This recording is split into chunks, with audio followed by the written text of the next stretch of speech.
नमस्कार, जय माता दी। मन्नू जिंदगी यूट्यूब चैनल में आप सभी का स्वागत है। फ्रेंड्स, हम जानेंगे महाभारत युद्ध में कब तक रही संजय की दिव्य दृष्टि। संजय था तो जो धृतराष्ट्र को युद्ध के बारे में बता रहा था। संजय अपनी आंखों से उस युद्ध को देख रहा था भवन में खड़ा खड़ा, और वह धृतराष्ट्र को बता रहा था, क्योंकि धृतराष्ट्र थे वो अंधे थे।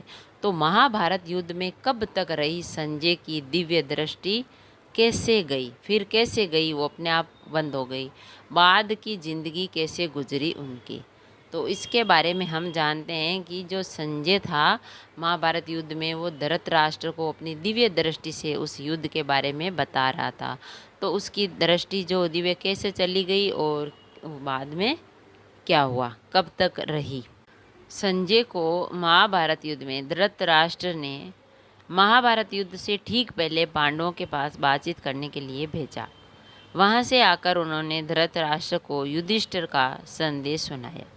यही वह श्री कृष्ण के परम भक्त थे और वो धृतराष्ट्र के मंत्री थे। इसके बाद भी पांडवों के प्रति सहानुभूति रखते थे। वह भी धृतराष्ट्र और उनके पुत्रों अधर्म से रोकने के लिए कड़े से कड़े वचन कहने में हिचकिचाते नहीं थे। वह उनसे कहते कि भई अधर्म है, युद्ध करना, अधर्म मत कीजिए। वह उनसे कहते थे, किसको? इसको संजय कहते थे, कौरवों को। लेकिन उनके वो मानते नहीं थे, और उनके जो धृतराष्ट्र के पुत्र थे उनको उन्होंने अधर्म से रोकने के लिए बहुत ही मेहनत की, बहुत ही कड़ा वचन कहने से वह हिचकिचाए नहीं, बोल दिया कि ये अधर्म है, मत करो। धृतराष्ट्र उनकी बातों पर सुबद्ध भी हो जाते थे। संजय हमेशा राजा को समय समय पर सलाह देते रहते। जब पांडव दूसरी बार जुआ में हार कर 13 साल के लिए वनवास को गए, तो संजय ने धृतराष्ट्र को चेतावनी दी कि हे राजन, कुरु वंश का समूल नाश तो पक्का है, लेकिन साथ में नीरी है, प्रजा भी नाहक मारी जाएगी। ये प्रजा भी मरेगी, कौरवों का नाश तो पक्का ही है। अब धृतराष्ट्र को चेतावनी दी संजय ने कि वो जो कुरु वंश है उसका तो नाश निश्चित है, लेकिन ये जो भोली भाली जनता है वह व्यर्थ में ही मरे जाएगी। धृतराष्ट्र उनकी स्पष्टवादिता पर अक्सर क्षुब्ध भी हो जाते। वह मान लेते कि भी हाँ, ऐसा ही होगा। महल में बैठकर धृतराष्ट्र को सुनाते थे युद्ध का हाल। जब ये पक्का हो गया कि युद्ध को टाला नहीं जा सकता, तब महर्षि वेदव्यास ने संजय को दिव्य दृष्टि प्राप्त की, ताकि वो युद्ध क्षेत्र की सारी बातों को महल में बैठकर ही देख ले और उसका हाल धृतराष्ट्र को सुनाए।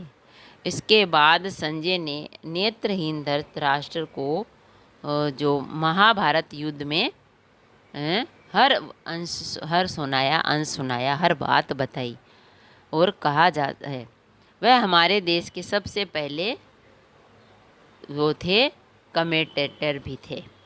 संजय के बारे में कहा जाए तो यदा कदा युद्ध में भी शामिल होते हैं। युद्ध के बाद महर्षि व्यास की भी दिव्य दृष्टि भी नष्ट हो गई।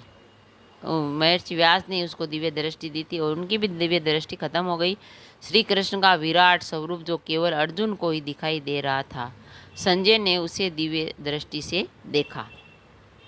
संजय को दिव्य दृष्टि मिलने का कोई वैज्ञानिक आधार महाभारत या बाद के ग्रंथों में नहीं मिलता है। इसे महर्षि वेदव्यास का चमत्कार ही माना जाता है। गीता में लिखी गई है कि टीकाओं में इस विषय पर कोई ठोस समाधान नहीं है। महाभारत युद्ध करीब खत्म होने की ओर था। कौरवों की ओर से ज़्यादातर बड़े योद्धा मारे गए जा चुके थे। युद्ध के 18वें दिन जब कौरवों की सेना का फिर बुरी तरह हाल हुआ, पांडव सेना के आक्रमण से वो एक बार ही में ही खत्म हो गया। जब दुर्योधन ने देखा कि उनकी सहायता करने वाला कोई नहीं रहा, तो वह देवपायन के सरोवर में छिप गया। तब भीम ने आकर दुर्योधन को ललकारा।